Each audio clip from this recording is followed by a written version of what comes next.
Maligayang pagbabalik sa Master Gray Recap. Ngayon ikwekwento ko ang isang American horror film na The Boy. Spoiler ahead, watch out and take care. Isang babae na nagngangalang Greta Evans ang naglalakbay sa United Kingdom matapos kunin bilang yaya ng isang mayaman na pamilya. Pagdating niya ay agad niyang hinubad ang kanyang sapatos at tumingin sa paligid ng mansyon dahil wala ang may-ari. Nagulat siya sa pagdating ng isang lalaking nagngangalang Malcolm. Isang delivery man na madalas dumaan pagkatapos ay inanyayahan ni Malcolm si Greta para sa isang paglilibot hindi nagtagal. Dumating ang isang matandang babae na si Mrs. Hilshire, ang asawa ng may-ari ng bahay. Si Mrs. Hilshire ay nagtanong kung nasaan si Greta. At ipinakita ni Greta kung saan niya inalis ang kanyang sapatos at nagulat siya nang wala na ang mga ito. At sinabi ni Mrs. Hilshire na malamang ang anak niya ang may kagagawa ng pagkawala ng sapatos niya. At nakikilala niya si Mr. Hilshire at pinakilala pa siya sa batang kanyang aalagaan. At sa gulat niya, ang batang lalaki ay isang porcelain doll, ang pangalan ay Brahms, at tumawa siya. Sa pag-aakalang isa lang ang katuwaan pero tinignan lang siya ng mag-asawa ng seryoso at sinabing, Greta, maraming yaya ang nag-apply para sa trabaho ngunit tinanggihan sila ni Brahms dahil sila ay hindi bata o maganda. Tinuro ni Mrs. Hilshire kay Greta paano alagaan si Brahms. Binigyan siya ng listahan ng mahigpit na mga tuntunin para sundin, kasama ang pagbabasa ng malakas at malinaw na boses at malakas na musika para sa kanya at itago ang mga natirang pagkain sa refrigerator at maglagay ng bitag para sa mga daga. At bigay si Brahms ng goodnight kiss. Sinabi ni Mrs. Hilshire kay Greta na si Brahms ay nahihiya at gumagalaw lamang kapag mag-isa nito.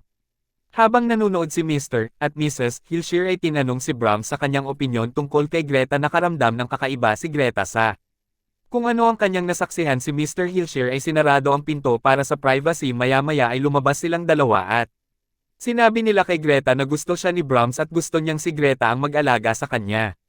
Tinawagan ni Greta ang kanyang kapatid na babae para magkwento ng kanyang karanasan sa bahay. Kinabukasan narinig ni Greta si Mrs. Hilshire na galit.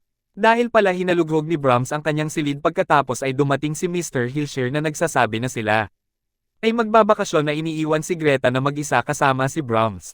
At pinakita kay Greta ang kanyang schedules para sa susunod na mga araw. Pagkalis nila, binaliwala ni Greta ang mga rules at binayaan si Brahms mag-isa. Nagising si Greta nang nakarinig ng kakaibang ingay sa kalagitnaan ng gabi. At agad na hinanap ni Greta ang pinanggalingan ng kakaibang ingay na iyon habang nasa harap ng isang painting.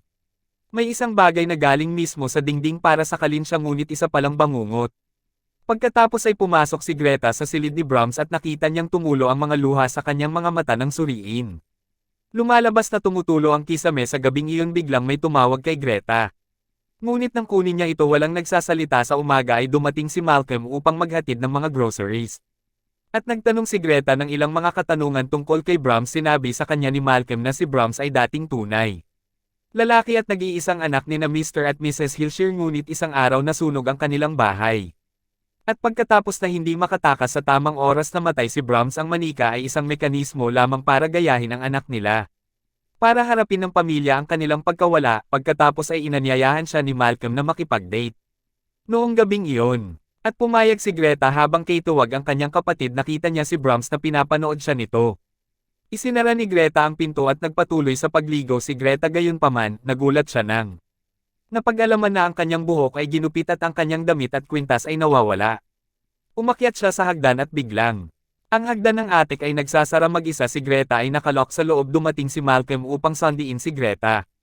At sumigaw si Greta para humingi ng tulong, ngunit hindi siya narinig ni Malcolm at umalis siya sa halip. Sinubukan ni Greta humanap ng ibang paraan. Biglang ilang malaking anino ang nagpikite sa harapan niya. Sa gulat ay nahimatay siya. Sa umaga pagkagising ni Greta ay misteryosong nakalabas. Pinaliwanag niya kay Malcolm kung ano ang nangyari kagabi. Lumalabas na ang hagdan ay maaaring nagsara at nagbukas ng mag-isa. Tinanong muli ni Greta si Malcolm tungkol kay Brahms at sinabi niya na mayroong dalawang rumors tungkol kay Brahms. Mayroong ilang mga tao sa bayan na naaawa sa kanya habang naaalala nila na siya ay isang napakabuti na batang lalaki, ngunit sa kabilang banda ay may iba na nagsasabing demonyo ang bata. Nang maglaon ng gabing iyon, tinawagan muli ni Greta ang kanyang kapatid na babae. Sinabi ng kanyang kapatid na babae sa kanya na ang kanyang mapang-abusong dating kasintahan na nagngangalang Cole ay sinusubukang alamin kung nasaan siya. Si Greta ay kinamumuhian si Cole dahil nalaglag ang baby nila pagkatapos siyang babujin ni Cole. Si Greta ay naghanda na para matulog at nagsinipilyo siya ng ngipin pagkatapos niya sa Pagsisipilyo ay nakarinig siya ng kakaibang ingay mula sa kwarto ni Brahms. Lumapit siya at nakitang napakagulo ng kwarto ni Brahms. Na maraming papel na nakakalat at inayos niya ang ulo ni Brahms na tumigilid at biglang gumalaw ang ulo ng mag-isa ngunit isa na lang itong bangungot. Kinabukasan pumunta si Greta sa kwarto ni Brahms at nakitang binago ni Brahms ang kanyang posisyon. Umupo siya kasama ang schedule nito sa tabi niya na parang sinasabi na gawin ni Greta ang lahat at maging masunurin sa schedule. Si Greta nagulat ay agad na tumakbo sa kanyang kwarto at sinubukang tawagan ang kanyang kapatid. Biglang tumunog ang telepono. Habang sinasagot ni Greta ang telepono ay narinig ang boses ng isang bata na nagsasabi kay Greta. Nasundin ang mga patakaran pagkatapos ay may lumilitaw na anino sa ilalim ng pinto at narinig ang boses ng bata. Napagtanto ngayon ni Greta na ang manika ay nagtataglay ng higit pang mga lihim kaysa sa una niyang naisip. Ang manika ay buhay pagkatapos ay binuksan ang pinto at nakita ang isang tray ng pagkain na puno ng mga sandwich. Na ibinigay ni Brahms sa kanya noong panahong iyon ay may halo-halong damdamin si Greta. Lumalabas na ayaw siyang saktan ni Brahms. Gusto lang niya ang kanyang atensyon. Pagkatapos ay tinawagan niya si Malcolm at sinabihan siya. Tungkol dito ngunit hindi siya sineseryoso ni Malcolm. Isang eksena sa kalaunan ay nagpakita kay Mrs. at Mr. Hilshire na sumulat ng isang liham kay Brahms na nagsasaad na hindi namin kayang mamuhay sa kung ano ka ngayon. Ang babae ay sayo na pagkatapos isulat ang liham na ito pareho sina Mr. at Mrs. Hilshire na sabay na nagpakamatay. Si Greta na ngayon ay napagtanto na si Brahms ay espiritu lamang. Nang isang inosenteng batang lalaki na gusto lang ng alaga pagkatapos ay naging mabait na si Greta sa kanya at ginagawa ang mga bagay na ipinagkatiwala sa kanya ng sumunod na araw ay dumating. Si Malcolm na may dalang liham mula kay Mrs. Hilshire at Mr. Hilshire. Hiniling din niya kay Greta ang isang paglalakad sa gabing iyon. Gayunpaman nararamdaman ngayon ni Greta ang pananagutan para kay Brahms at tinanggihan ang imbitasyon ni Malcolm. Nadismaya si Malcolm na umalis. Nagulat si Greta kay Brahms na maaaring lumipat ng mga lugar ng mag-isa. Nang sumunod na araw ay tinawag niya si Malcolm upang ipakita na si Brahms ay talagang buhay. Sa una nabigo siyang patunayan ito dahil ang manika ay gumagalaw lamang kapag walang nanunood. Kaya pagkatapos ay iniwan niya ang manika at ito ay gumagalaw sa kalaunan ay naniniwala si Malcolm sa kanya. Sa gabi noon si Malcolm ay nagstay kasama si Greta at ginugugol nila ang oras nilang magkasama pero natigil. Ang ginagawa nila dahil kay Brahms nagposibling nagseselos at ang dalawa ay nagkaroon ng pag-uusap sa kusina. Napagtanto ni Malcolm na si Greta ay nagiging malapit na sa kanya. Binalaan niya ito sa pamamagitan ng paglalahad ng isang mas detalyadong na kwento tungkol sa pagkamatay ni Brahms. Ayon sa kanyang nalalaman noong siya ay bata pa, si Brahms ay makipaglaro siya sa kaitoonan niyang babae na pinangalan ng Emily Cripps. Noong ika-8 kaarawan ni Brahms, nakipaglaro si Emily kay Brahms sa mansyon ng Hilshire. At hindi na nakabalik. Natagpuan ang katawan nito sa kakahuyan. Basag ang bungo nito at nang dumating ang mga pulis sa mansyon ng batang lalaki, ay nasusunog na siya. Ang natagpuan ng patay dahil dito napagtanto ni Malcolm na ang spirito ni Brahms ay maaring demonyo. Kinaumagahan ng boyfriend ni Greta na si Cole ay nagpakita sa mansyon na nagbabalak na pilitin si Greta na pauwiin. Para sa kaligtasan ni Greta nanatili si Malcolm malapit kay Greta. Nang gabi ay humingi ng tulong si Greta sa manika. Nagising si Cole at nakita ang isang mensahe na nakasulat sa dugo na nagsasabi sa kanya na umalis. Sa paniniwalang ito ay ginawa ni Greta o Malcolm. Nagalit siya nang malaman na ginawa ito ni Brahms gamit ang dugo ng daga. Sinubukan niyang ipaliwanag ito sa kanya. Ngunit tumanggi siyang maniwala sa kanya. Sa huli ay sumama si Malcolm sa kanila at siya rin.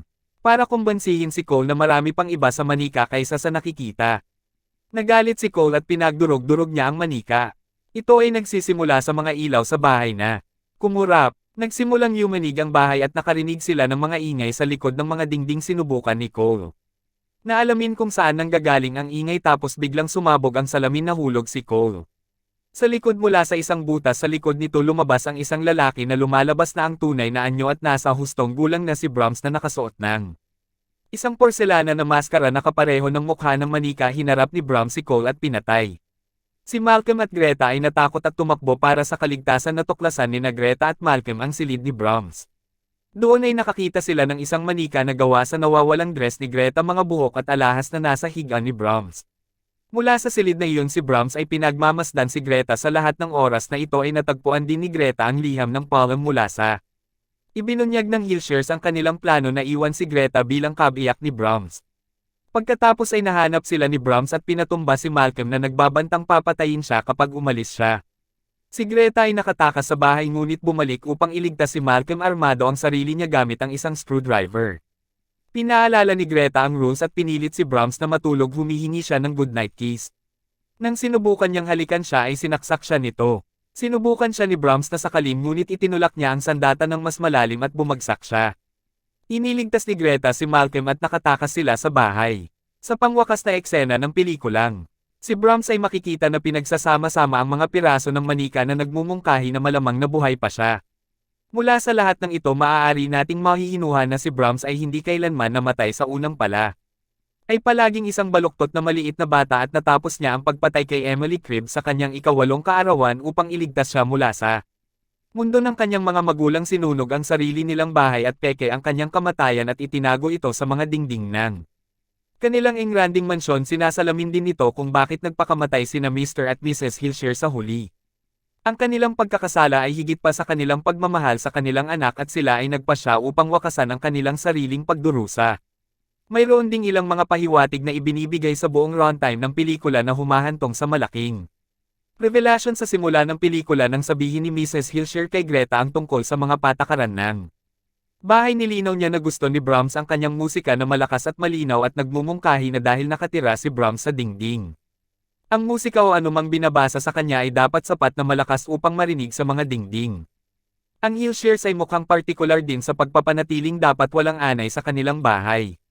Binibigyan din nila kung paano niya inaasahan na panatilihing malinis ang mga bitag ng daga upang wala sa mga daga ang pumapasok sa mga dingding ng bahay. Sinabi din sa kanya ni Mrs. Hilshire na iniipon nila ang lahat ng kanilang hindi kinakain na pagkain at kitang-kita na ang lahat ng pagkain na ito ay napupunta kay Brahms. Sinabi ni Mrs. Hilshire kay Greta na si Brahms ay nahihiya at gumagalaw lamang kapag walang nanunood. Ito ay nagpapakita na ang manika ay hindi kailanman aktwal na gumagalaw sa sarili nitong ngunit ginagalaw ni Brahms na nakatira sa mga dingding ng bahay. Ito ang aking paliwanag para sa pelikulang The Boy. Mag-subscribe para sa higit pang mga video tulad nito. I-on ang mga notification at mag-iwan ng like para matulungan ang channel natin. Salamat sa panunood.